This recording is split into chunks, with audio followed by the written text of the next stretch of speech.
Jill's head throbbed. Ugh, I feel like there's a drill inside my head. The pain for her was so unbearable that she had to shut her eyes, which only made it worse. Jill, are you okay? Sherry asked, who was leaning over. No, I'm fine, she answered. Here, why don't you lay down? Sherry took her shoulders and laid her gently on the couch. Thanks, she muttered. Oh, how she wanted to fall asleep, never to wake up, not only to have to confess to Chris about the unplanned pregnancy, or have his ex-girlfriend with her future sister-in-law. She sank into the cushions. She closed her eyes. She had a pair of footsteps enter the room. She didn't care who it was. She was not going to open her eyes. Hey, Jill, are you okay? Jake asked. I'm fine. Where's Sherry? Oh, she went to get you some aspirin. Jake flushed her with a smile. Don't worry. You'll be back up and kicking ass in no time. She sighed. Yeah, I guess with some... Oh my god! She sat up, and her head started to spin. Jake was already by her side, studying her. Hey, are you okay? The turkey! Oh god, the turkey! She tried to stand, but her head had spun some more and sat back down. I'll take care of it. You stay here. And he sprinted to the kitchen. Oh shit! Jake could immediately smell the smoke as he sprinted towards a smoking oven in an attempt to pull the turkey out, but he couldn't find the oven mitts. Jake started rummaging through the drawers. Shit, not now, he murmured under his breath. The smoke started to fill the room. Jake noticed as he finally found the mitts. He threw them on and ran for the fire extinguisher. He started to spray the fire, and the smoke started to fade. Jake! Sherry shouted. Hey, get her out of here! She screamed. Leon grabbed Sherry and pulled her out of the room, and Jake continued to put the fire out. Well, it looks quite elegant, Ada said sarcastically. There, laid on the counter, were laid a charcoal black turkey. The five, Leon, Ada, Chris, Sherry, and Jake stood over the destroyed bird. Well, what now? Leon wondered. I don't know, Chris sighed. It doesn't look that bad, Sherry uttered.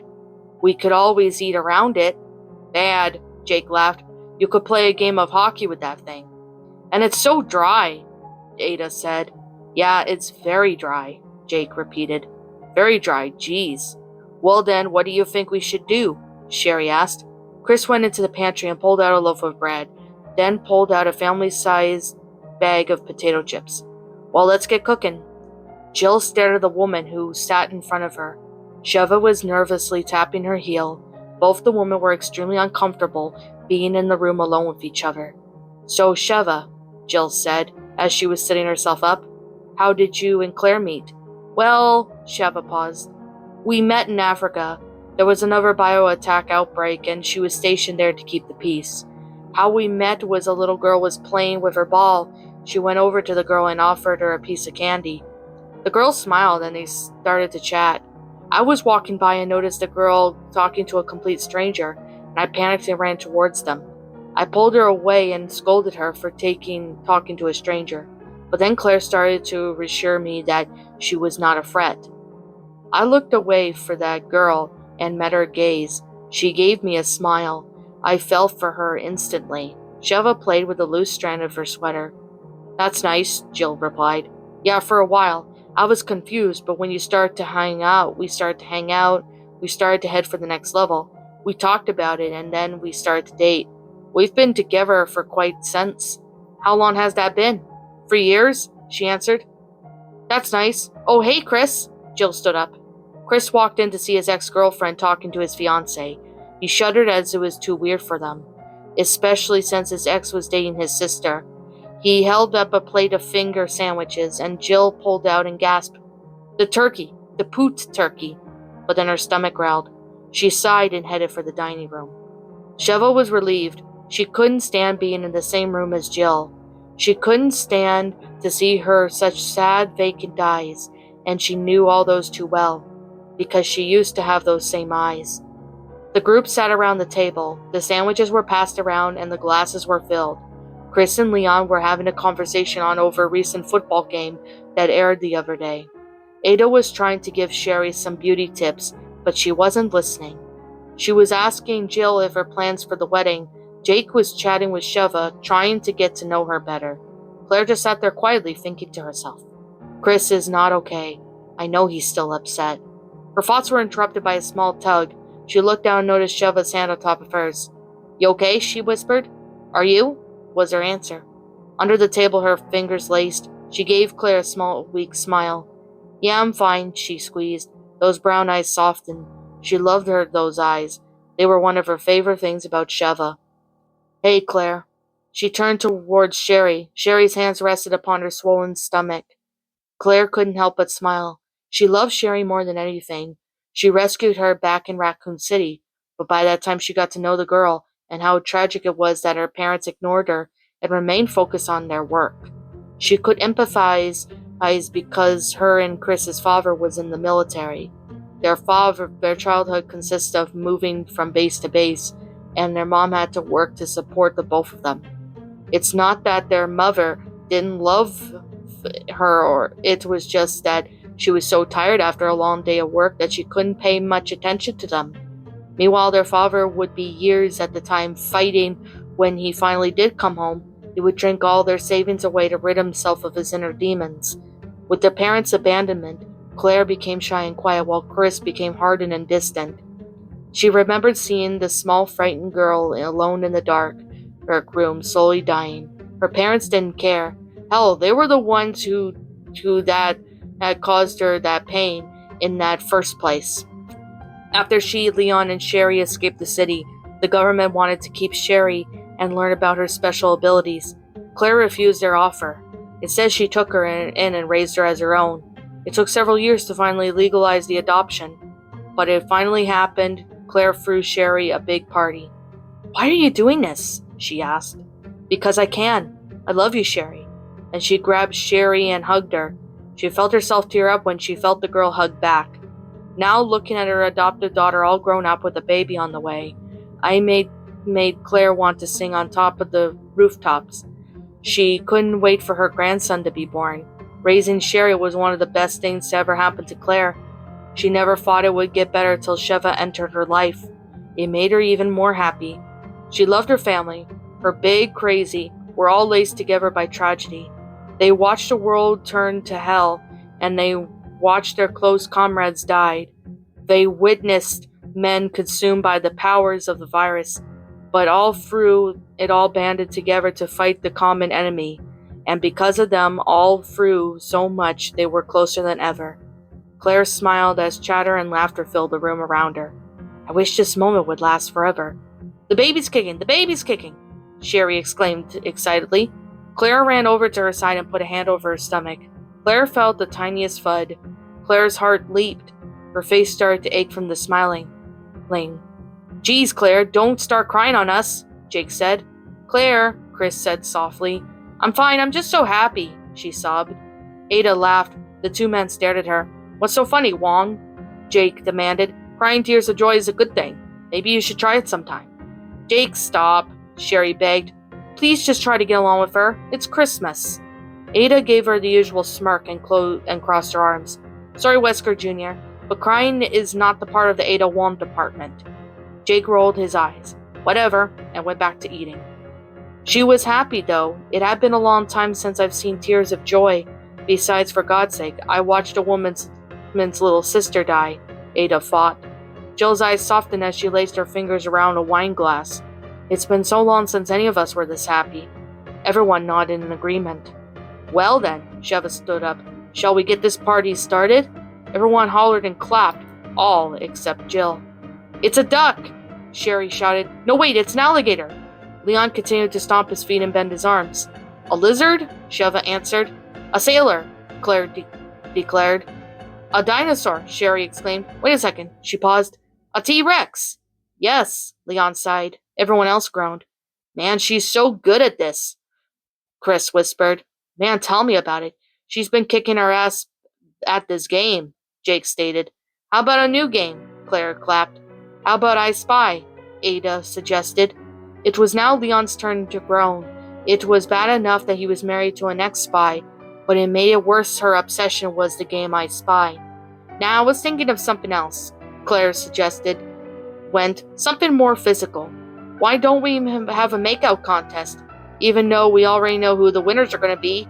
Jake stared over at Claire and Sheva, who were together on the leather sofa. Claire heavily blushed while Sheva glared at Jake. Sherry, beat red face, stared at him in horror, in honor. Whoa, what's with the hostile glares? I was just joking, he awkwardly laughed. Yeah, well, Sheva softened. Don't do it again, or I might have to hurt you, she joked. Chris started to laugh. Everyone laughed with him. Then they stopped, but Chris kept laughing because his whole body started to shake. His laughter boomed through the entire room. A few moments later, he was wiping his eyes. Jill clenched her armchairs. Man, you haven't said that in a while, he went. Jill abruptly stood over. Everyone stared over at her. Sheva suddenly looked away guilty for what she said. Sherry and Claire had concerned looks plastered on their faces, but they were all for different reasons. Jake and Ada sat there quietly, while Leon stood there trying to think of a way to stop this awkward situation. I need to go to the bathroom, she said, and she stormed off the room. Why is she so pissed off? Jake asked, sitting with his arms crossed. Who knows? Leon remarked. Well, she's gaining a few pounds, Ada declared. The man glared at her. She sighed. Any woman who's fat is angry. That's why I work out 5 times a week. That's not the way to put it, Leon scolded. I will ask this again. Ada, play nice. You won't change me, she crossed her leg over the other. That's why you married me in the first place. Leon groaned. Can we please stay on the subject and hand here? Jake went angrily. We need to figure out what's wrong with Jill. Well, she's been pretty moody lately, Leon replied. And maybe she's vomiting a lot. Maybe she's Leon flashed Ada a death glare, and he rolled his eyes. Fine then, what else? Could Jill be... Jake went. I know why, went a whisper. The Free glanced over at Sherry. He faced the ground. Sherry, what is it? I can't tell. Why? Because I promised Claire that I wouldn't tell, she cried. Sherry, Jake headed towards her. We want to help her. Okay, well, Jill is A knock interrupted her, causing Jake to curse under his breath. Now who could that be? Leon wondered. I don't believe Chris invited anybody else. Well, it can be more corals. It's too late, Ada stated. Jack sighed and went to answer the door. He looked back at the Free who were in the middle of discussion. He turned back towards another knock. He sighed and answered. It was a man that stood in front of him, was blonde, about 6 feet tall, and wore dark sunglasses. Sherry paled, Ada's eyes widened, Leon was dumbstruck. Jake was starting to shake, and Chris walked into the room, Jill in his arms, and Jill noticed the man. Then there was a scream. Jill! Jill! Chris tried to restrain her. She kept screaming. Sheva and Claire sprinted into the room. Everything is oh my god! Claire gasped. How is he still alive? Sheva shouted. The man stood there. Jake clenched his fists.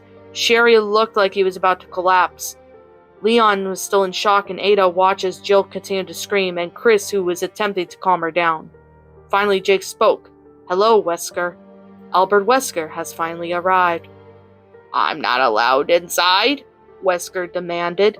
No, Jake shouted. Jake tried to shut the door, but Wesker threw out his boot. Claire was getting a sobbing Jill out of the room. Leon walked over to comfort Sherry, who was trembling. Look, I came here for a reason, Wesker explained. Oh yeah? What's that? A new plan to take over the world? Jake exploded. You have some nerve, motherfucker. After what you did to everybody, you tortured and killed, and you violated Jill. You tried to kill Chris. And me, Sheva murmured. And you show up here and bring your ugly face. How dare you? After the way you treated my mother, you left her for what? Your sick fantasy of a greater world, you bat? Listen, Wesker interrupted. You left me. I never had a father. After my mom died, I was on my own. I did things that I regret, but I learned from them now, and now I have a beautiful wife and a baby on the way, so why don't you go Listen to me, boy! Wesker's voice roared across the room. Sherry covered her ears and trembled harder. Leon held a tighter grip to keeping her shaking at bay. A pale Ada just sat there quietly. Chris and Claire dragged a sobbing Jill out of the room.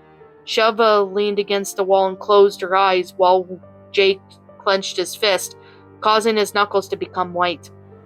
Whisker cleared his throat. Look, I'm here because I want to make amends. Funny, you don't seem the guilty type, Leon commented. Look, I want to apologize for the things I have done to every one of you. Well, shove it up your ass. Jake pushed him out of the doorway and slammed the door in his face.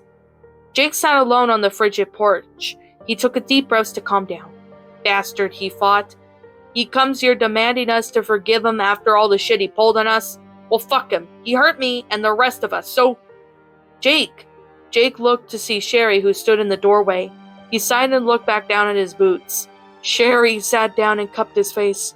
Jake, look at me, she demanded. Jake took one of her hands and squeezed. He stared into her soft eggshell blue eyes. He sighed. Sherry, I'm sorry about what happened back there. Jake, what do you have to be sorry for? She answered. I scared you. I saw you were shaking back there. She sighed. No, Jake, it wasn't you. I wasn't afraid of. Jake, you're nothing like him, and you never will be. Yeah. He let her go her hand and leaned his head back down.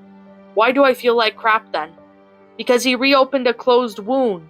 She leaned on his shoulders, and Jake remained facing the ground. I wish I could make him pay for the things he's done. You're not alone. Ada was pacing back and forth. Leon was on the couch with his hands in his hands. Ada looked back at the clock struck 10. How long? Ada looked over at Leon. She crossed her arms and sighed. 3 years. When? He demanded. She sighed once more. We got married after the Raccoon City incident. And look, Leon didn't mean anything. We were married for a short period of time. It never meant anything. She stood up. How can it not, Ada? You married him. I wanted to be with you for years, and you turned me down. Ada reached out to him, but he slapped her hand away. I guess I know why you hesitate to be with me. Then he left the room. Ada collapsed onto the couch and stared into the flames. Wesker sat in the freezing cold with his thin blazer keeping the wind at bay. He shivered and pulled each of his frozen fingertips to his lips and then blew on them, and then rubbed them together. He did that whenever he could to keep himself warm. He didn't blame them. He hurt them all. Each one had caused some sort of pain too. They were scared of him.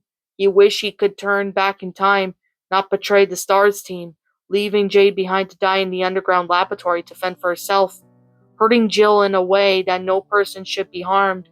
I hurt them. I'm a monster. I don't deserve forgiveness. Suddenly he was blinded by the light. He looked up to face the man who towered over him. The only reason I'm doing this is because it's Christmas. Now get your ass inside.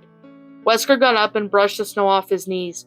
He locked eyes with the man's eyes. He pulled away and headed to the house, but the man grabbed his arm. If you do as so much as offend or hurt anybody in any way, I will throw your ass out here before you even blink. I understand, and Chris... What? Chris growled. Thank you. And he went inside. Jill was rocking back and forth while repeating, You're mine, over and over. Claire had pulled her closer and continued to stroke her hair. Don't worry, Jill. He can't hurt you. We won't let him. But he... She started to sob harder. Oh, Jill, Claire whispered. Then came a sudden knock on the door. It opened to reveal Sheva with a steaming cup of tea. She walked over. She sat the tea down on the nightstand and sat beside Claire. Anything? Sheva asked. Claire shook her head. Sherry? Claire brushed back some of Jill's hair behind her ear. I haven't checked her, but I believe she's with Leon. Oh, Sheva, I tried everything, she cried. Move, Sheva ordered. Claire scooted out of the way, and Sheva sat in front of Jill. She flew her hands back, causing Claire's eyes to whiten. Sheva's hand flew across Jill's face, and her head flew back, and red imprint was left behind. Claire gasped and held her tongue. Jill, Sheva said softly, snap out of it. He's not going to hurt you. But, she whimpered. Sheva slapped her again. This time it was harder. You're strong, Jill. You're a survivor. You've survived countless attacks. You escaped the mansion. You made it out of the city. You got off that boat. You survived. You survived. You were hurt in a way no one could ever imagine. But you're alive. Now stop crying, get up and clean yourself, and go down and have a good time. Sheva stopped to take a breather.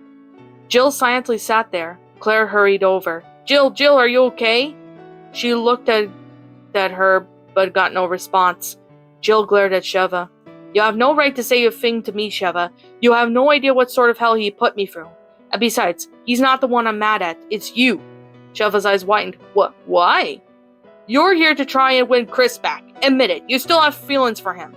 Sheva clenched her fists. How dare you? I would never do that to you. I would never do that to Chris. Of course not, Jill scoffed. Claire, Sheva shouted as her sobbing redhead had sprinted out of the room. Sheva glared at Jill, who was playing with a sting from the blanket. For the first time in her life, Sheva wanted to punch someone in the face. Well, if you love her then you better go after her. Sheva ignored Jill's comment and sprinted after Claire. As she exited the room, a picture floated to the ground. You've got to be kidding me! Jake grimaced through his teeth. Wesker looked at him unfazed and went back to his wine. After a sip, he said, How are you? Fucking jolly. Who knows, maybe the rainbows will start flying out of my ass. Jake, calm down, Sherry whispered. Do you happen to know where Chris is? In the kitchen. Oh, and Sherry, dear. She spun around. Will you be a dear and kindly get me some more wine? It's fine, she interrupted. She walked over and plucked his glass out of his hand. Asshole, Jake muttered. We should shake his drink. Jake, no. She scolded. The two entered the kitchen and noticed Leon, Ada, and Chris passing a bottle of gin around the pouring shots. Hey guys, everything okay? No, Sherry, it's not, Leon replied, and drowned a shot, trying to avoid Ada's gaze. Trust me, if it wasn't Christmas, I would have left his ass to freeze. Sorry, guys. Don't worry about it. You did the right thing, Leon sighed, and I don't blame ya. Ada walked away and looked out the window. Give me that. Jake took the bottle and chugged down the liquor amber down. Here's the plan, Chris said. We're all going to stay in the study until everyone goes home. Boys, we're not going anywhere. The man sprinted to the window. The snow was quickly coming down, and the wind was blowing snowflakes everywhere. Shit, when did they say there were going to be a snowstorm? Jake exclaimed. I have no idea, went Leon. Sherry turned on the radio. Warning everyone is advised to stay in their own homes until further notice. The storm is believed to run till 9 a.m. December 25th. The radio she shut off. This is not good, Leon muttered. 9 people trapped inside the house, supposed of time and joy and love, and now there was no escape. Let the secrets be revealed. Shit, what now? Jake exclaimed. This is just great. I get stuck here with a house with Wesker, Chris murmured. Jake, Sherry placed a comforting hand on his. It will be okay. No, it won't. I don't want it to be in the same house as him, he yelled. Hey, Leon crossed his arms. I don't like him either, but at least I'm trying to stay calm about it. Jake, he pushed her away. I'm getting out of here, he declared. He headed for the door, but Chris pulled him back. Jake angrily spun around. Get the fuck away from me. He grabbed the door handle, but Chris wrapped his arms under his chest and pulled him back, causing Jake to curse and scream. He thrust it, causing his limbs to go in all directions. His finger made contact with Chris's eye. He grunted and kept pulling. I will not stay with him. Let me go. Sherry, where's my... Wesker paused. Jake immediately stopped thrashing, but Chris kept his grip. Sherry quietly walked over to them. She put her hand on his cheek. Her eyes glistened with tears. Jake, please stop this. You don't have to let your anger control you. Take several deep breaths, okay? Chris loosened his grip. Jake held down his head and clenched his fists. She put the other hand over his rapidly beating heart. It's okay to cry. She wrapped her arms around his shoulders and he started to shake. The room filled with anguished sobs. Everyone witnessed the ground continue to sob. Poor Jake, Ada whispered. He shouldn't have go through this. Yeah, you're right, Ada, Leon said while trying to contain his anger. Chris gave Wesker a death glare. This is your fault. Wesker watched his only son sob like a baby. He felt tears suddenly fill his eyes and quickly spun around to leave. Chris? What, Wesker? Chris replied dryly. He sighed. You're right. And then he left the room. Sheva stood in front of the door. She could hear Claire's muffled sobs. She tried to take a deep breath and placed her knuckle on the door. She gently knocked. "Claire," she said softly, "can I come in? It's open." She opened the door and saw Claire was leaned up against an adjustment of bookcase. Strands of her hair were covering her face. Sheva walked over and sat down beside her. She placed a hand on hers. "You're trembling. Are you okay? Sheva, do you still love him?" Sheva closed her eyes. Of course she still loved him. She always would. But he never made her happy. He never made her feel special. His emotions for her wasn't as strong as they were for Jill. She took another deep breath. She loved him. She loved him enough to let him go. She turned over to face Claire. She let her fingers brush her pale cheek. She gazed into those blue eyes, the eyes she knew all too well. "I will always love you, but I will always love Chris. It's a feeling I can never let go. But I love you more. You make me happy and..." She brushed back some strands of hair behind her ear. "I will always love you, because you are Claire. And I will always love Chris because he is Chris." Claire went silent. She pulled away and she pulled her knees to her chin and closed her eyes. "She hates me." Suddenly she felt the soft lips press. She opened her eyes as Claire pulled her closer. She silently moaned and wrapped her arms around a slim waist. The two were close enough to felt each other's heartbeats. Slowly Claire pulled away. "I love you. No matter what happens, I will still love you as Sheva." She then pulled herself back in. Jill sat on the bed. Her lips were a tight, thin line. She held her shaking body even though her thoughts were a jumble. Maybe I was too hard on her. I mean, it's been 7 years since they've been together, and she's with Claire now. She and Chris will go back together? What will I have to worry about? Chris is with me, and we're going to get married. Right, I mean? She glanced down and noticed a small piece of paper on the floor. She leaned down and picked it up. Oh yeah, Sheva dropped this when she ran after Claire. I should hold on to this till she comes back. He noticed the bottom of the corner was a name. Amelia. She then flipped it over. Her heart instantly stopped. Ada, Leon, and Chris walked into the study to see Claire's body pushed up against the cement Sheva's with their tongues laced. Chris heavily blushed. Leon pulled his collar, and Ada's eyebrows rose. Claire's eyes peeked open. She quickly pulled away. The bright pink spread across her cheeks. Sheva stared down at her knees to hide her embarrassment. "Chris!" Chris gulped. "Sheva?" Leon walked over and sat on the couch. Ada did the same. The two sat as far away as they could from each other. Claire's eyes widened but decided to keep quiet. Chris placed his glass down at a nearby desk. He pulled a chair and sat down. He crossed his arms and grimaced. No one uttered a word. The silence filled the room. Sheva gave Claire a "what the hell is going on" look. Claire's only response was shrugging her shoulders. Ada leaned her head on her hand, and her raven hair masked her bloodshot eyes. Leon faced the opposite direction, his fingertips tapping the arm, his eyes filled with rage. Claire flashed Sheva a concerned look. Sheva stared into those blue eyes and sighed. Guess she's gonna have to be the one to break the ice. "So, Chris, did you by any chance get any Christmas cards through the mail?" she asked. Chris shook his head. Claire bit her lower lip. Sheva sighed and took Chris's glass. She sipped down some of the liquid and then put it back on the desk. Chris's eyes widened and Leon's jaw dropped. "Oh, come on," she rolled her eyes. "I was thirsty." Chris flashed her a look at his sister, who merely shrugged. "I don't mind. She was thirsty and..." She pointed at the door. "I'm not going down there."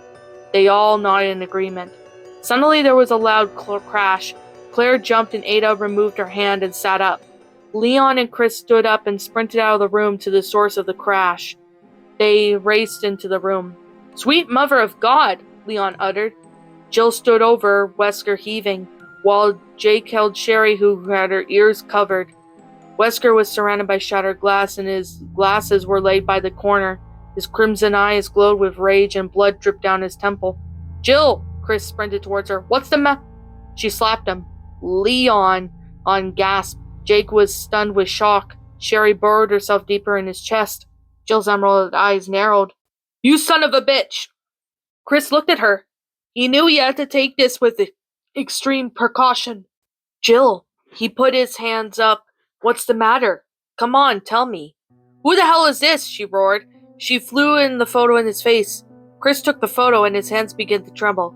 The girl on the photo was about 6 or 7 years old. Her dark hair was pulled back in a ponytail. She gave the camera a large smile, knowing her purely white teeth. Her blue eyes shone. He let go of the picture and fluttered to the floor. I don't know what to say. Jill held herself and kept sobbing.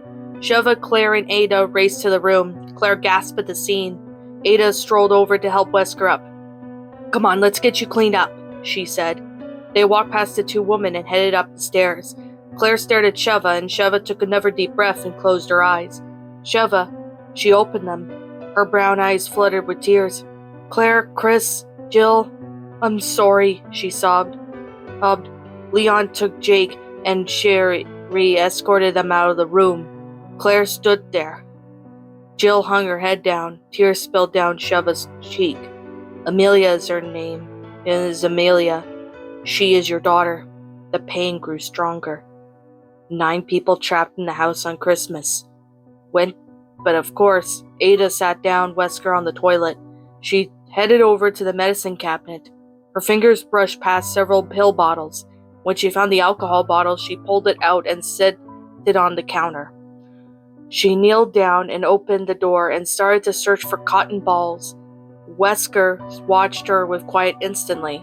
He never thought she could be more beautiful, even when they first met. Through video chat, and even though she was covered in bandages, he was taken aback by her beauty, and how it made her deadly.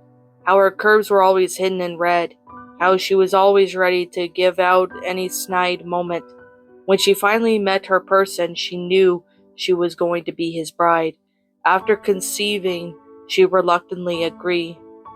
When they married, those few years were the greatest of his life, but soon after the assignment in Spain, he changed. Not long after that, she demanded a divorce. Her raven hair concealed her face. He watched her lip curled and she constructed and crawled deeper in the cabinet. A few moments later, she crawled out with a bag of cotton balls. She sighed and sat herself onto the bathtub brim. She took the bottle and poured the clear liquid on the swab. She dubbed it, causing him to grimace. She rolled her eyes and dubbed even more and wiped some of the blood that was dripping down her face. Impressive, Valentine. I wish I'd thought of that a long time ago, Ada thought. Ada? What you want? She continued to dub. I never thought I would see you again. I missed you. She spun her head around and grabbed the bottle and started to repeat the process. She reached forward. That was another time, another life. She suddenly shook her arm and pulled her in. Before she could protest, she felt this sudden heartbeat. She closed her eyes. It was so hard to believe that this man has a heart. She couldn't help but blush. The only other time he showed any sort of affection was that the time they were hunted by Beeb in the Congo, and both of them were severely injured and they were completely surrounded. She was taken aback when he took her in his arms. Somehow it was his way of saying goodbye, but she faced these glowing eyes and deep down and knew that he was still a monster. I love Leon. She stood up and headed for the door. Ada, her eyes gazed back. You can take care of yourself, big boy. And she left. Leon, Sherry, and Jake sat in the study. Leon and Jake paced the scotch back and forth, trying to numb the events that occurred earlier that night.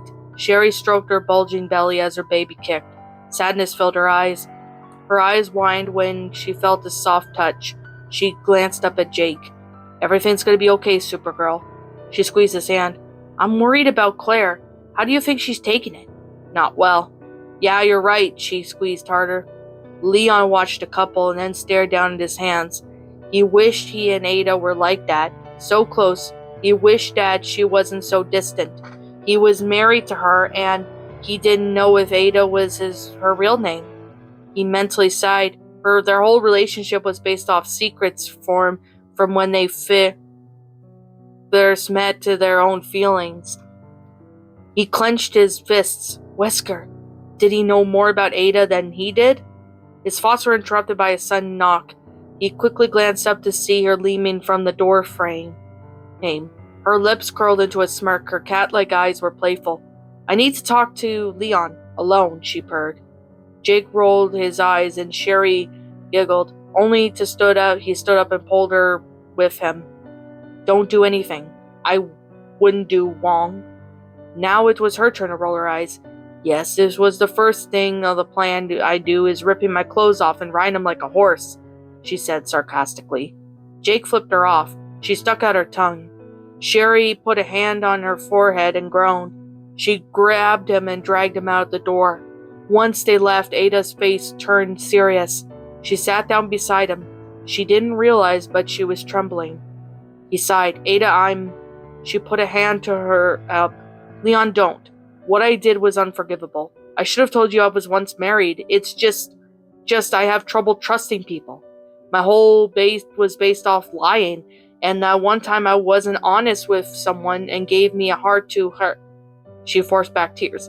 I love you, Leon. I want to be with you. I'm sorry I kept this from you. I promise I won't keep anything else from you. She forced her head down. Tell me what's wrong, something. Huh, what? She glanced up. From now on every day, you must tell me something about yourself. She sighed. All right again. My favorite food is strawberries and cherries. Well, anything red except apples. He chuckled. No wonder Jay can't stand you. Ada, come here. He took her in his arms and held her. She flinched but slowly recovered and wrapped her arms and pulled him closer. He leaned closer to their nose touch. I love you. Ever since the day we met, I hated myself for wanting so long to tell you. I'm happy to be with you. He brushed away tears. I've made mistakes too, so no one is perfect. Ada, don't. At one time, we have the rest of our lives to get to know each other. She gazed into his turquoise eyes. Slowly she smiled as he leaned in. She closed her eyes and he came closer. Jake sat alone in the guest room.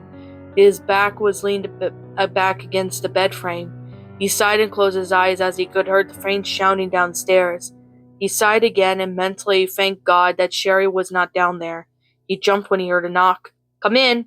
He spun around, expecting to see his wife, but instead stood Wesker with a bottle of wine and 2 glasses in his other hand.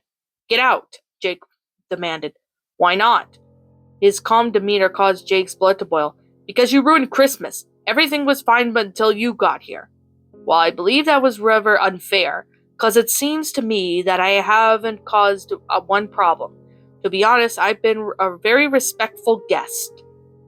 Jake released a growl. Hell, just get the hell out of here. Wesker sighed. The point of arguing with him anyway. It was like pushing a brick wall. No matter how hard you try it, it was not going to move. Just like Jade, he closed his eyes at the thought, and he never thought he would admit it, but he loved her. They were interested in viruses, how something yet so small contained so much power. He remembered when he first met hers and the underground lab in the Caribbean. She was beautiful, her jade eyes hidden by the glasses, her bright red hair that reminded him of red velvet, how those dark colors made her pale skin pop out. He did miss her, even with that being Ada Wong didn't change that. Damn it, he was not going to give up on his son, even if he had to fight him for it. Find you're missing out. He spun around in his heel and headed out the door. After a long pause, the son spoke. On what? This. He pulled out the bottle. Best wine of all of Italy. But I also have this. He sets the bottle down and pulled out a plastic bag filled with green leaves. I heard it's quite good.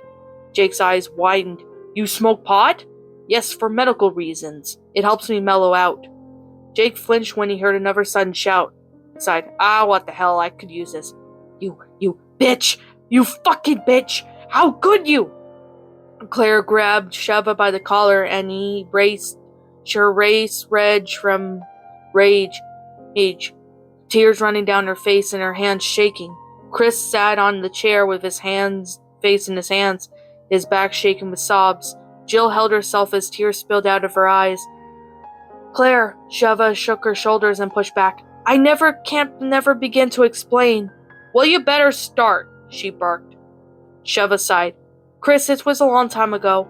We have already broken up and I didn't find out about it till a month after you left the country. I didn't know what to do. God, Chris, I was terrified. I wanted to call you, but I couldn't do that. Then I remembered you weren't ready to retire and start a family. And there was Jill. I couldn't do that you did, Chris. I didn't want to feel tied down, so I never called. Then before I knew it, Amelia was born. Oh, I love her. She was so beautiful. I loved watching her grow up. But it was hard because she looked so much like you. She has these beautiful blue eyes. I've come to realize that I was a selfish one. I hurt her by not telling about her father. She needed him, but then I was terrified. For 7 years, she missed out on her father. For 7 years, you missed out on watching your daughter grow up. For 7 years, I pretended that I didn't acknowledge my mistake. But tonight that changes. The reason why I'm here, Chris, is I want you to come back to Africa with me.